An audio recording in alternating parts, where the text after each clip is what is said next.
Hey guys, how y'all doing this evening? Morning, afternoon. What is it? What time is it? It's a quarter past 12. It's afternoon. Okay, let's try that again.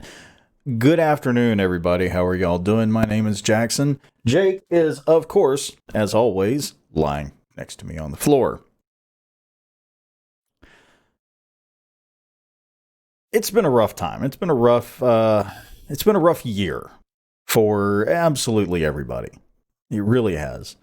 Between uh, COVID-19, all of the crap involving content creators, uh, you name it, everything. The whole Black Lives Matter movement, racial injustice, racial inequality, everything. Everything. It has been quite a rough year overall.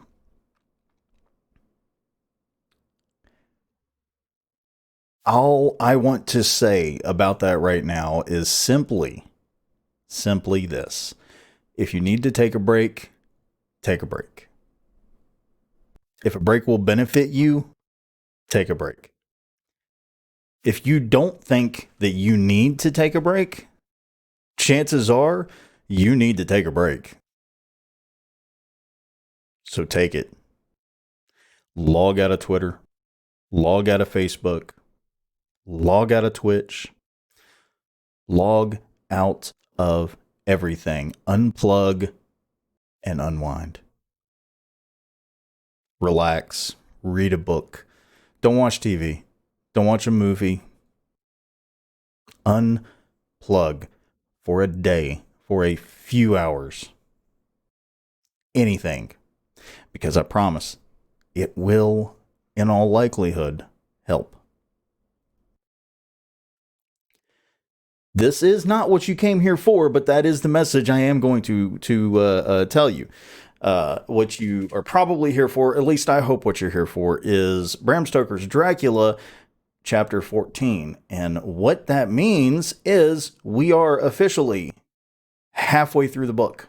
And since I am doing these one a week, yes, it is going to take us something around 27 weeks total to go through the book. Real quick, and I'll talk about it more afterwards.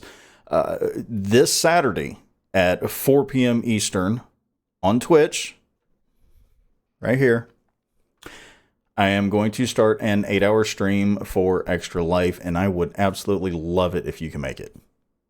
Okay? All right. So let's do this. Bram Stoker's Dracula, chapter 14, Mina Harker's Journal. 23rd of September.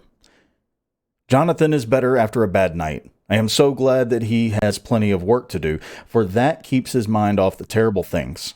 And, oh, I am rejoiced that he is not now weighed down with the responsibility of his new position. I knew he would be true to himself, and now how proud I am to see my Jonathan rising to the height of his advancement and keeping pace in all ways with the duties that come upon him. He will be away all day till late, for he said he could not lunch at home. My household work is done, so I shall take his foreign journal and lock myself up in my room and read it. 24th of September. I hadn't the heart to write last night. That terrible record of Jonathan's upset me so. Poor dear. How he must have suffered, whether it be true or only imagination. I wonder if there is any truth in it at all. Did he get his brain fever and then write all of those terrible things? Or had he some cause for it all? I suppose I shall never know, for I dare not open the subject to him. And yet that man we saw yesterday. He seemed quite certain of him. Poor fellow. I suppose it was the funeral upset him and sent his mind back on some train of thought. He believes it all himself. I wonder how, on our wedding day, he said, unless some solemn duty come upon me to go back to the bitter hours, asleep or awake, mad or sane. There seems to be through it all some thread of continuity. That fearful Count was coming to London. If it should be, and he came to London with his teeming millions, there may be a solemn duty. And if it come, we must not shrink from it.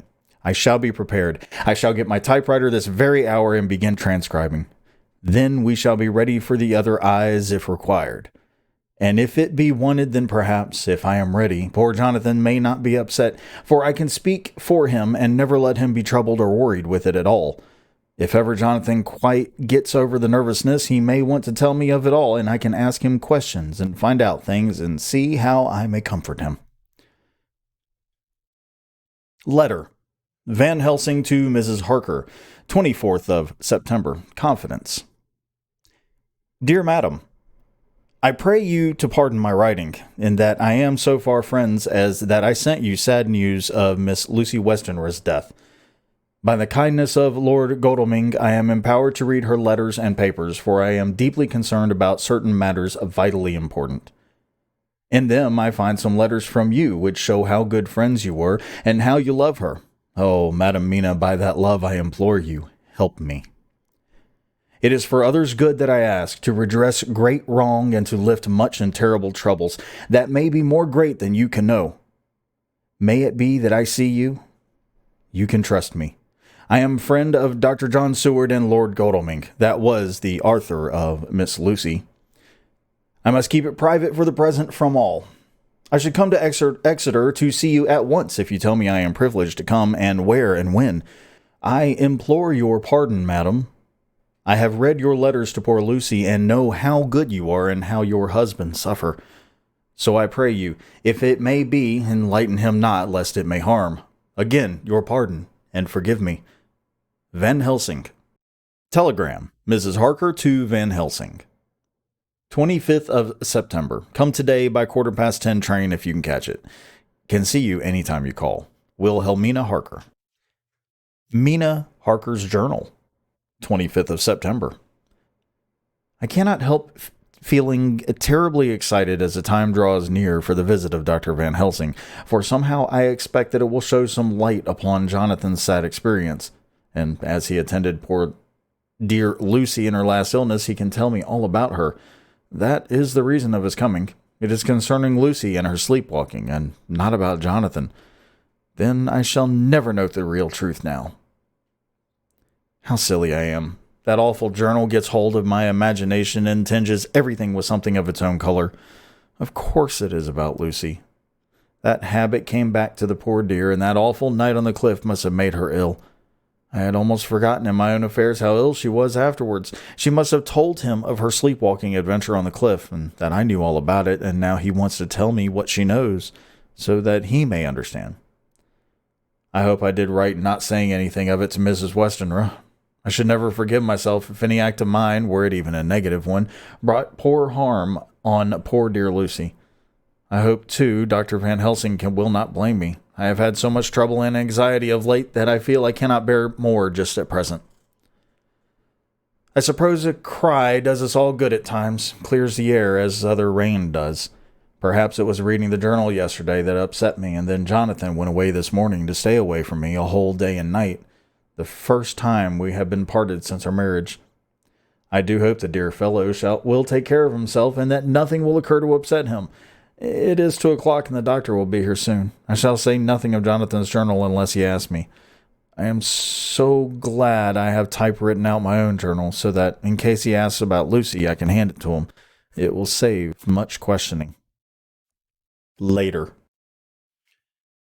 He has come and gone. Oh, what a strange feeling, and how it all makes my head whirl around. I feel like one in a dream. Can it be all possible, or even part of it? If I had not read Jonathan's journal first, I should never have expected or accepted a possibility. Poor dear Jonathan, how he must have suffered. Please the good God, all this may not upset him again. I shall try to save him from it, but it may even be a consolation and a help to him.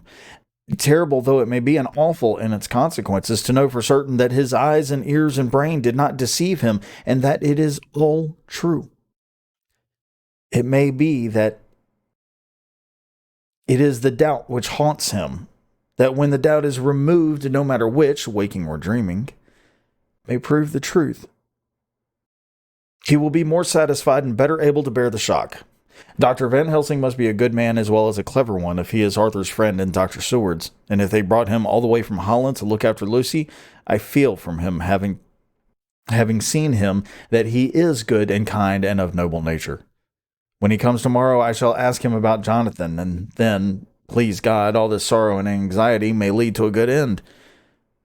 I used to think I would like to practice interviewing. Jonathan's friend on the Exeter News told him that memory was everything in such work, that you must be able to put down exactly almost every word spoken, even if you had to refine some of it afterwards. Here was a rare interviewer. I shall try to record it verbatim. It was 2:30 when the knock came. I took my courage à deux mains and waited. In a few minutes, Mary opened the door and announced, Dr. Van Helsing. I rose and bowed, and he came towards me, a man of medium height, strongly built, with his shoulders set back over a broad, deep chest and a neck well balanced on the trunk as the head is on the neck. The poise of the head strikes one at once as indicative of thought and power. The head is noble, well-sized, broad, and large behind the ears. The face, clean-shaven, shows a hard, square chin, a large, resolute, mobile mouth, a good-sized nose, rather straight, but with quick and sensitive nostrils that seem to broaden as the big, bushy brows came down and the mouth tightens. The forehead is broad and fine, rising at first almost straight and then sloping back above two bumps or ridges wide apart. Such a forehead that the reddish hair cannot possibly tumble over, but falls naturally back into the sides. Big, dark blue eyes are set widely apart and are quick and tender or stern with the man's moods. He said to me, Mrs. Harker, is it not? I bowed assent. That was Miss Mina Murray? Again, I assented. It is Mina Murray that I came to see, that was friend of that poor dear child Lucy Westenra. Madam Mina, it is on account of the dead I come. Sir, I said, you could have no better claim on me than that you were a friend and helper of Lucy Westenra. And I held out my hand. He took it and said tenderly, Oh, Madam Mina, I knew that the friend of that poor Lily girl must be good, but I had yet to learn. He finished his speech with a courtly bow. I asked him what it was that he wanted to see me about, so he at once began. I have read your letters to Miss Lucy. Forgive me, but I had to begin to inquire somewhere, and there was none to ask. I know that you were with her at Whitby. She sometimes kept a diary. You need not look surprised, Madam Mina. It was begun after you had left, and was in imitation of you. And in that diary she traces by inference certain things to a sleepwalking in which she puts down that you saved her. In great perplexity, then, I come to you and ask you out of your so much kindness to tell me all of it that you can remember. I can tell you, I think, Dr. Van Helsing, all about it. Ah, then you have good memory for facts, for details. It is not always so with young ladies. No, doctor, but I wrote it all down at the time. I can show it to you if you like. Oh, Madam Mina, I will be grateful. You will do me much favor. I could not resist the temptation of mystifying him a bit. I suppose it is some of the taste of the original apple that remains still in our mouth. So I handed him the shorthand diary. He took it with a grateful bow and said, May I read it? If you wish, I answered as demurely as I could. He opened it, and for an instant his face fell. Then he stood up and bowed. Oh, you so clever woman, he said. I knew long that Mr. Jonathan was a man of much thankfulness, but see his wife have all the good things. And will you not so much honor me and so help me as to read it for me? Alas, I know not the shorthand. By this time, my little joke was over, and I was almost ashamed, so I took the typewritten copy from my work basket and handed it to him. Forgive me, I said. I could not help it, but I had been thinking that it was of dear Lucy that you wished to speak, and so that you might not have time to wait, not on my account. But because I know your time must be precious, I have written it out on the typewriter for you. He took it, and his eyes glistened. You are so good, he said. And may I read it now? I may want to ask you some things when I have read. By all means, I said, read it over whilst I order lunch, and then you can ask me questions whilst we eat. He bowed and settled himself in a chair with his back to the light and became absorbed in the papers, whilst I went to see after lunch, and chiefly in order that he might not be disturbed. When I came back, I found him walking hurriedly up and down the room, his face all ablaze with excitement. He rushed up to me and took me by both hands. "Oh, Madam Mina," he said, "how can I say what I owe to you? This paper is as sunshine. It opens the gate to me. I am dazed, I am dazzled with so much light, and yet clouds roll in behind the light every time, but that you cannot comprehend. Oh, but I am grateful to you, you so clever woman, madam." He said this very solemnly. "If ever Abraham Van Helsing can do anything for you or yours, I trust you will let me know. It would be pleasure and delight if I may serve you as a friend. As a friend, but all I have ever learned, all I ever can do, shall be for you and those you love. There are darknesses in life, and there are lights. You are one of the lights. You will have happy life and good life, and your husband will be blessed in you." "But, doctor, you praise me too much, and you do not know me." "Not know you? I, who am old and who have studied all my life men and women. I, who have made my specialty the brain and all that belongs to him and all that follow from him. And I have read your diary that you have so goodly written for me, and which breathes out truth in every line. I, who have read your so sweet letter to poor Lucy of your marriage and your trust. No, not you. Oh, Madam Mina. Good women tell all their lives, and by day and by hour and by minute, such things that angels can read. And we men who wish to know have in us something of angels' eyes. Your husband is noble nature, and you are noble too, for you trust, and trust cannot be where there is mean nature. And your husband, tell me of him. Is he quite well? Is all that fever gone? And is he strong and hearty? I saw here an opening to ask him about Jonathan, so I said, "He is almost recovered, but he has been greatly upset by Mr. Hawkins' death," he interrupted. "Oh, yes, I know. I read your last 2 letters. I went on. "I suppose this upset him, for when we were in town on Thursday last, he had a sort of a shock." "A shock? And after brain fever so soon? That was not good. What kind of shock was it?" "He thought he saw someone who recalled something terrible, something which led to his brain fever. And here the whole thing seemed to overwhelm me in a rush. The pity for Jonathan, the horror which he had experienced, the whole fearful mystery of his diary, and the fear that has been brooding over me ever since, all came in a tumult. I suppose I was hysterical, for I threw myself on my knees and held up my hands to him and implored him to make my husband well again. He took my hands and raised me up and made me sit on the sofa and sat by me.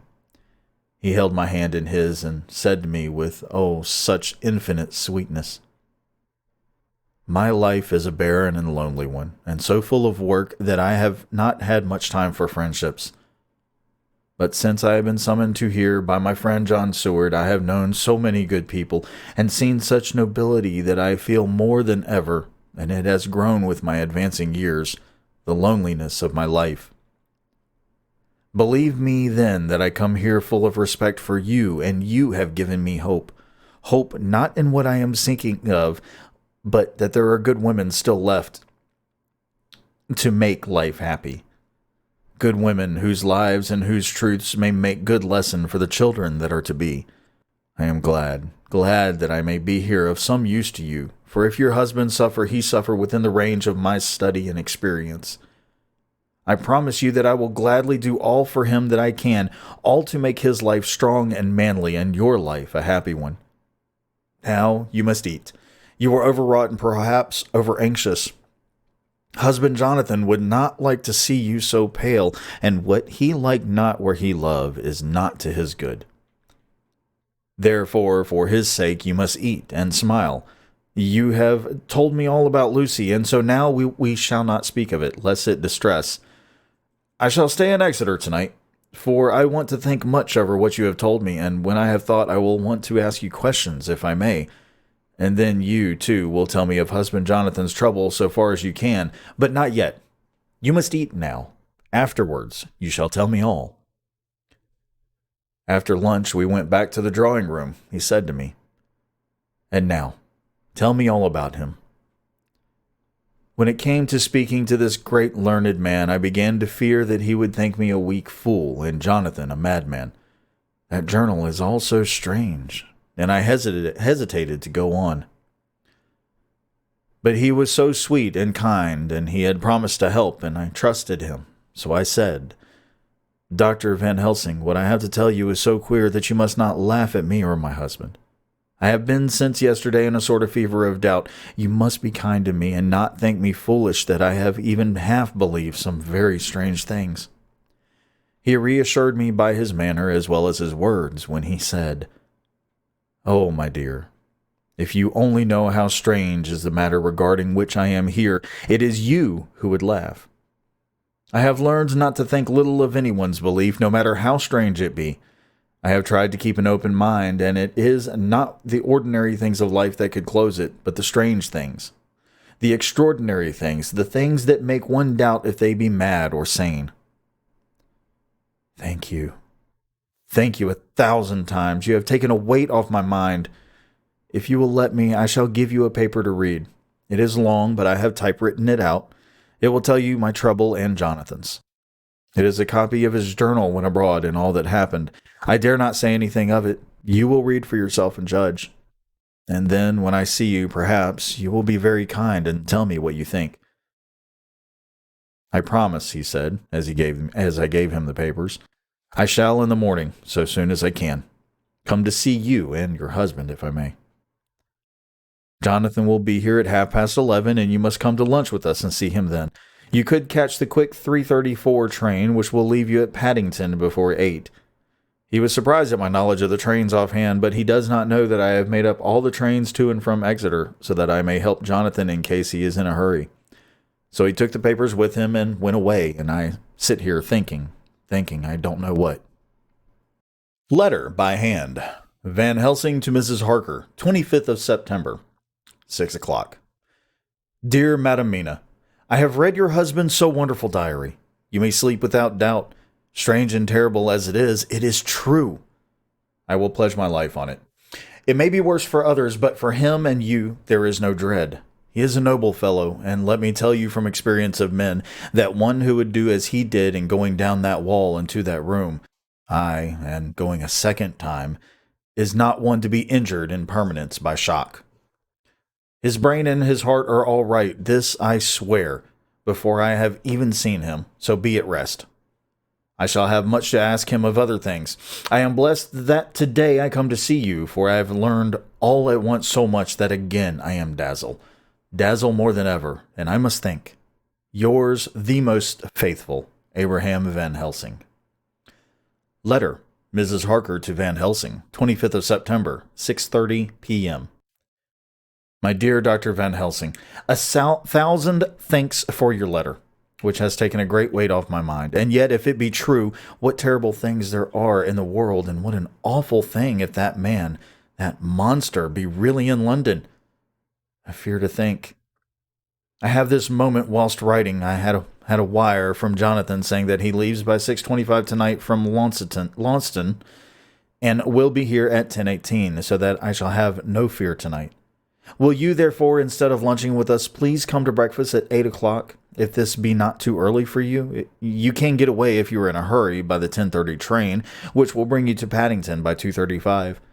Do not answer this, as I shall take it at that. If I do not hear, you will come for breakfast.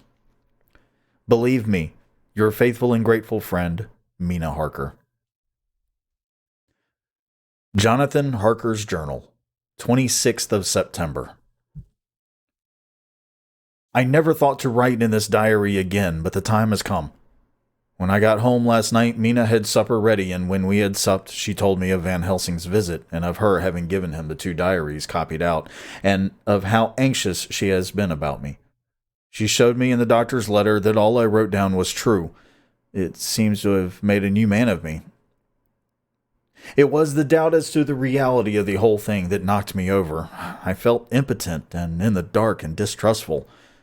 But now that I know, I am not afraid even of the Count. He has succeeded after all, then, in his design in getting to London, and it was he that I saw. He has got younger, and how?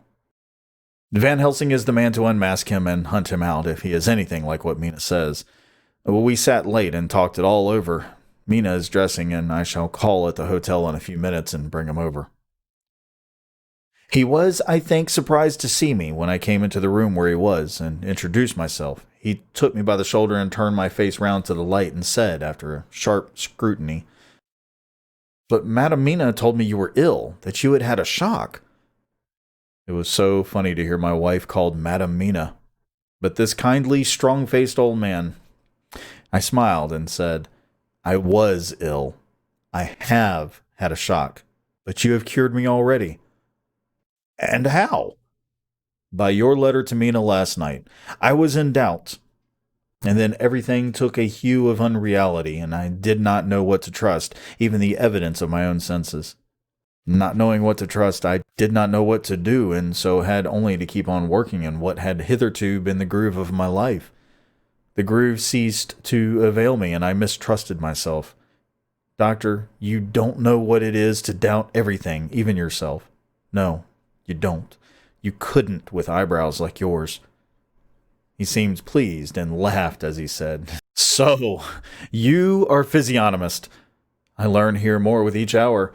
I am with so much pleasure coming to you to breakfast, and, oh, sir, you will pardon praise from an old man, but you are blessed in your wife." I would listen to him go on praising Mina for a day, so I simply nodded and stood silent. She is one of God's women, fashioned by his own hand to show us men and other women that there is a heaven where we can enter, and that its light can be here on earth.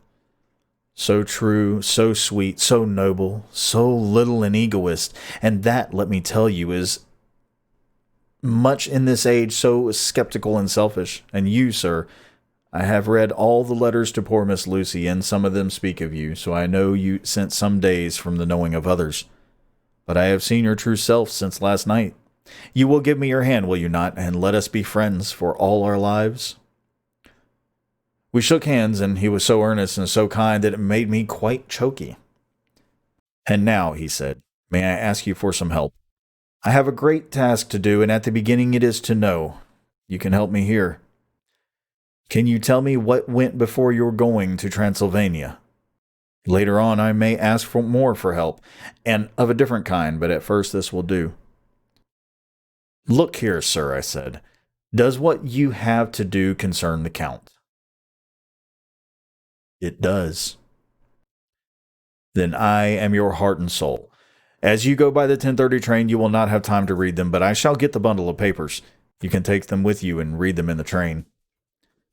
After breakfast, I saw him in the station. When we were parting, he said, "Perhaps you will come to town if I send to you, and take Madam Mina too."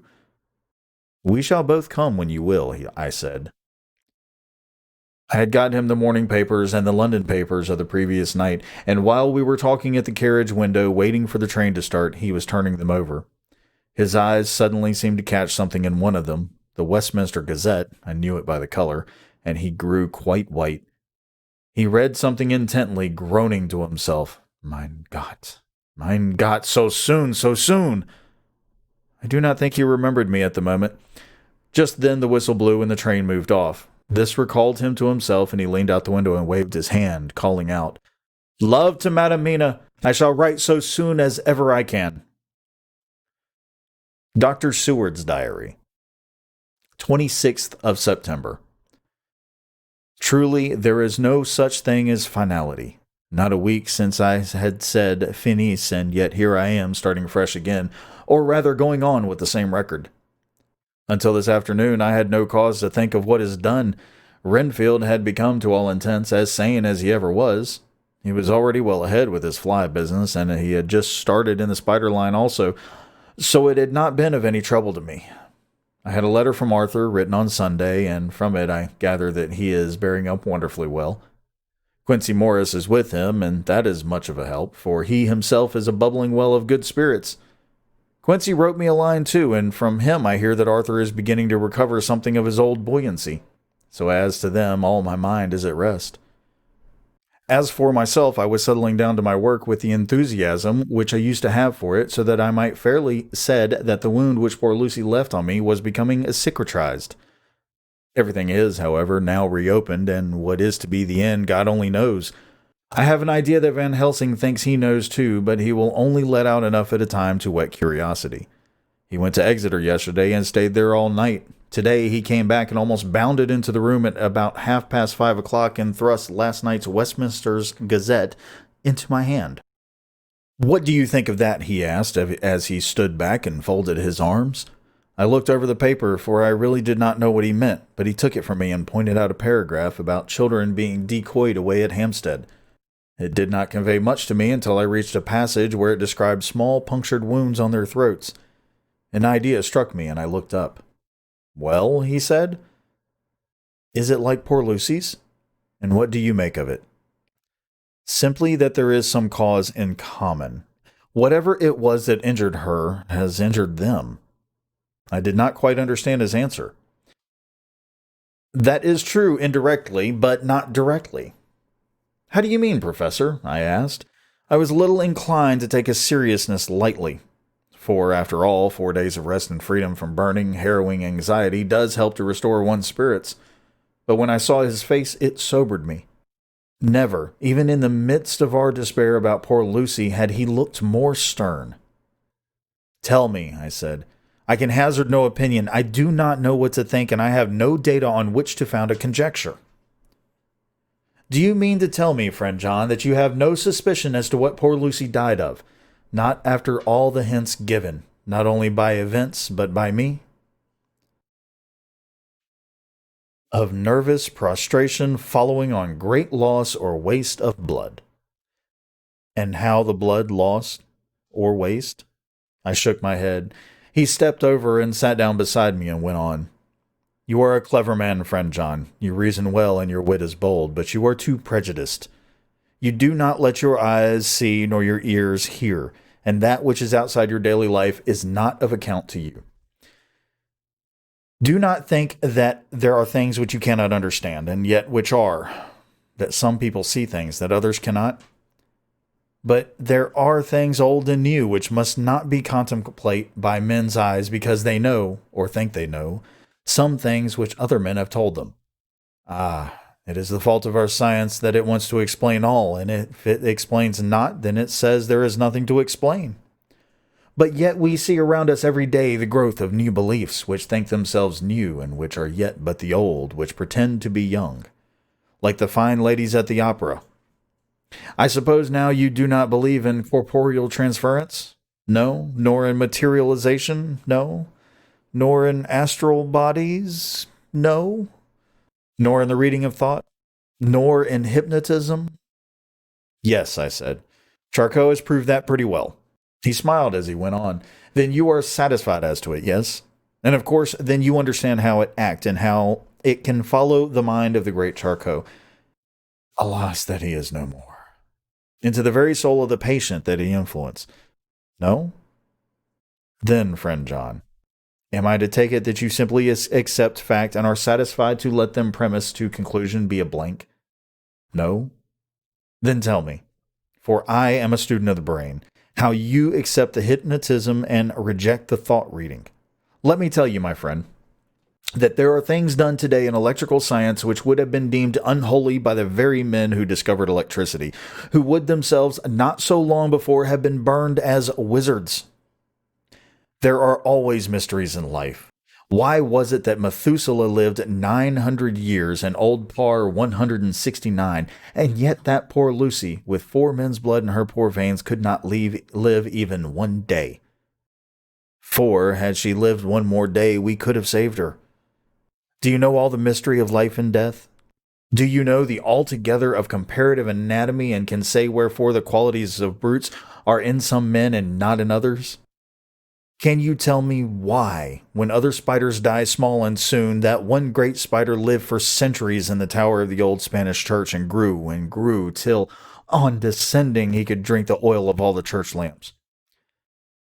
Can you tell me why in the Pampas, aye, and elsewhere, there are bats that come at night and open the veins of cattle and horses and suck dry their veins? How in some islands of the western seas there are bats which hang on trees all day, and those who have seen describe as like giant nuts or pods, that when the sailors sleep on the deck because that it is hot, flit down on them, and then in the morning are found dead men, white as even Miss Lucy was. Good God, Professor, I said, starting up. Do you mean to tell me that Lucy was bitten by such a bat, and that such a thing is here in London in the 19th century? He waved his hand for silence and went on. Can you tell me why the tortoise lives more long than generations of men? Why the elephant goes on till he have seen dynasties, and why the parrot never die only of bite of cat or dog or other complaint? Can you tell me why men believe in all ages and places that there are some few who live on always, if they be permit, that there are men and women who cannot die? We all know, because science has vouched for the fact that there have been toads shut up in rocks for thousands of years, shut in one so small hole that only hold him since the youth of the world. Can you tell me how the Indian fakir can make himself to die and have been buried, and his grave sealed and corn sowed on it, and the corn reaped and be cut and sown and reaped and cut again, and then men come and take away the unbroken seal, and that there lie the Indian fakir, not dead, but that rise up and walk amongst them as before? Here I interrupted him. I was getting bewildered. He so crowded on my mind his list of nature's eccentricities and possible impossibilities that my imagination was getting fired. I had a dim idea that he was teaching me some lesson, as long ago he used to do in his study in Amsterdam. But he used then to tell me the thing, so that I could have the object of thought in mind all the time. But now I was without this help, yet I wanted to follow him, so I said, Professor, let me be your pet student again. Tell me the thesis so that I may apply your knowledge as you go on. At present, I am going in my mind from point to point as a madman and not a sane one, follows an idea. I feel like a novice lumbering through a bog in a mist, jumping from one tussock to another in the mere blind effort to move on without knowing where I am going. That is a good image, he said. Well, I shall tell you. My thesis is this. I want you to believe. To believe what? To believe in things that you cannot. Let me illustrate. I heard once of an American who so defines faith, that faculty which enables us to believe things which we know to be untrue. For one, I follow that man. He meant that we shall have an open mind and not let a little bit of truth check the rush of a big truth, like a small rock does a railway truck. We get the small truth first. Good, we keep him and we value him. But all the same, we must not let him think himself all the truth in the universe. Then you want me not to let some previous conviction injure the receptivity of my mind with regard to some strange matter? Do I read your lesson aright? You are my favorite people still. It is worth to teach you. Now that you are willing to understand, you have taken the first step to understand. You think then those so small holes in the children's throats were made by the same maid that made the hole in Miss Lucy? I suppose so. He stood up and said solemnly, Then you are wrong. Oh, would it were so. But alas, no, it is worse. Far, far worse. In God's name, Professor Van Helsing, what do you mean? I cried. He threw himself with a despairing gesture into a chair and placed his elbows on the table, covering his face with his hands as he spoke. They were made by Miss Lucy. And that is a very interesting way to end chapter 14. So if anybody is familiar, if you're familiar with the story of Dracula, I mean, yeah, vampires, we know, but it's kind of funny. I think I mentioned it before. I don't think I've actually read Bram Stoker's Dracula. I did, we watched the movie way back when, but at the same token, I don't think I have ever actually sat down and read the book. And books that have been turned into movies and series and everything always have way more information in them because they cannot possibly fit every nuanced little piece of information from the book into the movie. Could you imagine how long the Lord of the Rings trilogy would be if they had done it all? If they had started at page one and said, we are going to turn this into the most epic movie ever. I mean, the extended edition for the three movies is what, 9 hours? Close to 9 hours, right? If you extend that further with all of the information from the books, you would have a movie that's probably anywhere from 15 to 20 hours long. but yeah, so there's a lot of things from books that you never really know unless you read them. For instance, here, Miss Lucy having been turning kids into nighttime snacks, that sort of thing. Or at least possibly. We don't know. We just finished chapter 14. Maybe we figure out a little bit more in chapter 15 or 16 or 17. Sorry, I don't usually do that on camera. Or I try not to when I'm recording YouTube. Anyways, that was good. I like that. So, as I said earlier, I wanted to talk again about what's coming up this Saturday. And any links that need to be there will be down in the description or the first comment. And if you have any suggestions, you have any thoughts, let me know. Comment, please. Don't forget to hit that like, subscribe, and if you want to know when things are actually uploaded, hit the notification bell, of course. Anyways, on Twitch, where I stream Monday nights, Wednesday nights, and Friday nights at 8 p.m. Please note that schedule may change. On Saturday at 4 p.m., and I will actually put my graphic up. It'll be right here for a short bit. You guys can read the information there. Starting at 4 p.m., going to 12, I will be doing a charity stream for Extra Life. Now, this was originally planned as an 8-hour stream because Face Basement, Errors of Kara, redeemed a Stream Loots card for me to plan an 8-hour stream, and here we are. I know that I already have one possible $50 donation coming in to play a game with my nephews, which is probably going to be either Minecraft Dungeons or Human Fall Flat. So we'll see. We'll see about that. But that is one thing. $50 donations will get you a little bit of game time with me. It could be 30 minutes, 45 minutes. It can't be really a long time. There's only 8 hours in this stream. What is it? $10 donations, and I'll have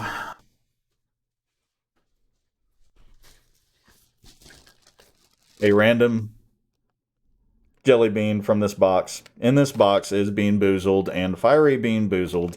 They're all mixed in together, and yeah, there's no telling, like, what in the world is this?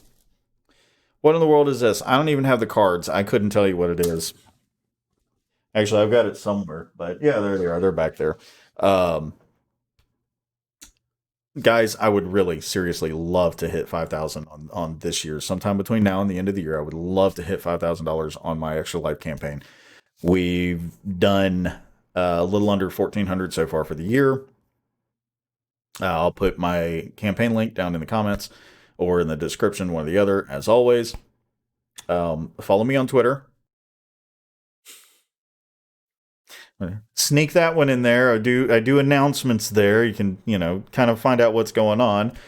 One other incentive for donations that I'm thinking about doing is 20, maybe call it $25 donations will get you 5 minutes, an audio file of me reading something for you for 5 minutes within reason.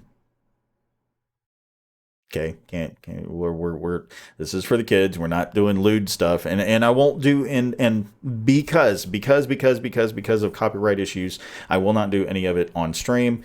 It will all be done after over the next week or so. Just let me know. I get all of my reading material from Project Gutenberg. all of that. There are no copyright issues, so, no big deal. But if you have it for me, I'll read it. $25. I'll do it. It'll be a, 5 to 10 minutes worth, something around there, something short, nothing long. Um, what else? SoundCloud. I now have a SoundCloud. Thank you, Kat. That's your fault, Kat. Go to bed, Kat. Um, where I may do weekly uploads of me reading bedtime stories. Don't ask. There's a story behind it. Just go listen. Just go listen. Go follow. Whatever you do with SoundCloud, I don't know. I don't know if I'm gonna keep it. I may switch over to something else. I have no idea. Uh, thank you guys for listening. Don't forget to hit that like, subscribe, and notification bell. Please check out this playlist, subscribe button, and yeah, we'll catch you next Sunday for chapter 14. Bye.